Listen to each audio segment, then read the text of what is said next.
హిందువులంటే అంత చిన్న చూపా? ఒవ్వేరు గ్రామస్తుల ఆవేదన. 3 నెలలుగా ప్రభుత్వ కార్యాలయాల చుట్టూ తిరిగి అలసిపోయాం. సమస్యను పరిష్కరించుకుంటే ఒకరిపై ఒకరు దాడులు చేసుకునే పరిస్థితి ఏర్పడుతుంది. ముజిరెడ్డిపాలెం మండలంలోని ఒవ్వేరు గ్రామంలో హిందువులు ఏళ్ల నాటి నుండి కర్మకాండలు జరుపుకునే స్థలాన్ని ఆక్రమించి చర్చి నిర్మాణం కొనసాగిస్తున్నారని నాయకులకు అధికారులకు విన్నవించి 3 నెలలు కావస్తున్నా ఎటువంటి చర్యలు తీసుకోలేదని ఒవ్వేరు గ్రామస్తులు తహసీల్దార్ ఎదుట తమ గోడును వెళ్లబుచ్చారు.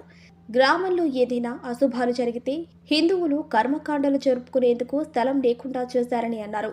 గ్రామం పుట్టినప్పటి నుండి కనగిరి రిజర్వాయర్ రోడ్డున కర్మకాండలు జరుపుకుంటుంటే క్రైస్తవులు వచ్చి కనగిరి రిజర్వాయర్ చెరువులో అక్రమ చర్చి నిర్మాణం చేపట్టి తమను ఇబ్బందులు పెడుతున్నారని విన్నవించారు.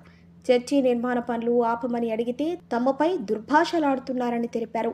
ఇప్పటి వరకు ఒవ్వేరు గ్రామంలో హిందూ, ముస్లిం, క్రిస్టియన్ అనే తేడా లేకుండా అన్నదమ్ముల వలె కలిసిమెలిసి ఉంటే ఈ చర్చి నిర్మాణం చేపట్టడం వలన గొడవలు వస్తున్నాయని తెలిపారు. ఇకనైనా అధికారులు స్పందించి ఈ సమస్యకు పరిష్కారం చూపకపోతే ఒకరిపై ఒకరు దాడులు చేసుకునే అవకాశాలు ఉన్నాయని పలువురు ఆరోపిస్తున్నారు.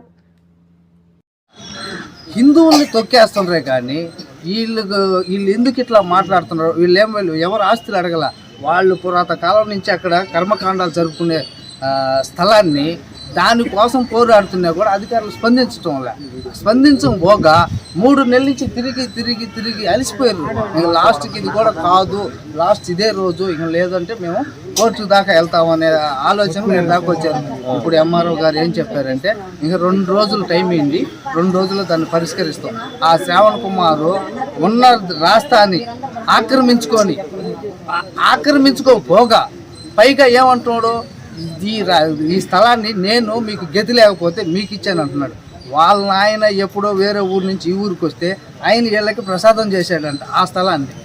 అట్ట అనుకోగా రజనీ భార్య అంటది నిన్న కాక మొన్న వీళ్ళ ఆయన చనిపోయి కర్మకాండం చేసుకుంటే అక్కడ ఆమెని దుర్భాషలు ఆడటం. మళ్ళీ సార్ నేను నిన్న కాక మొన్న నా కర్మకాండం చేశారు, ఈడాడ చేశారు, ఏమి ఇంకొక మొగుడికి తీసుకుంటావా నువ్వు అని అడుగుతుంది సార్ నన్ను.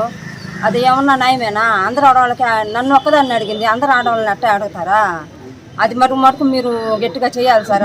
అది మటుకు మీరు